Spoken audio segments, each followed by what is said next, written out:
সবুজের মাঝে বিস্তৃত এক রাজ্য, যেখানে বন্যপ্রাণীরা বাস করে প্রাকৃতিক পরিবেশে মুক্তভাবে। এটি বঙ্গবন্ধু শেখ মুজিব সাফারি পার্ক, যা বাংলাদেশের সবচেয়ে বড় এবং আধুনিক বন্যপ্রাণী সংরক্ষণ কেন্দ্র। 2013 সালে গাজীপুরের শ্রীপুরে প্রায় 3690 একর জমির ওপর গড়ে উঠেছে এই সাফারি পার্কটি।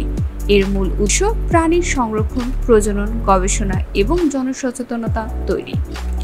পার্কের সাফারি জোনে ঘুরে বেড়ায় আফ্রিকান সিংহ, রয়্যাল বেঙ্গল টাইগার, চিতাবাঘ, জিরাফ, জেব্রা, উট এবং বিভিন্ন প্রজাতির হরিণ। দর্শনার্থীরা দেখতে পান প্রাণীদের প্রকৃতির মাঝে চলাফেরা একেবারে নিকট থেকে।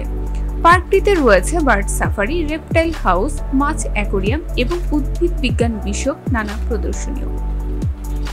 জলাশয়ে আছে হংসরাজ, বক এবং নানা রঙের পরিযায়ী পাখি। সাফারি পার্কে অভিজ্ঞ প্রাণী চিকিৎসক ও কর্মীরা দিনরাত পরিশ্রম করেছেন প্রাণীদের সুস্থ ও সুরক্ষিত রাখার জন্য। নিয়মিত স্বাস্থ্য পরীক্ষা, খাবার সরবরাহ ও চিকিৎসা চলছে সর্বোচ্চ যত্নে। বঙ্গবন্ধু সাফারি পার্ক শুধু বিনোদন নয়, এটি গবেষণা ও পরিবেশ শিক্ষা কেন্দ্র। শিক্ষার্থীদের জন্য এখানে রয়েছে প্রাকৃতিক পাঠশালা ও তথ্য কেন্দ্র। প্রকৃতি যখন হারিয়ে যাচ্ছে আধুনিকতার চাপে, তখন বঙ্গবন্ধু সাফারি পার্ক এক টুকরো আশার আলো। এটি শুধু প্রাণী নিরাপদ আশ্রয় নয়, এটি আমাদের ভবিষ্যতের জন্য এক মূল্যবান উত্তরাধিকার।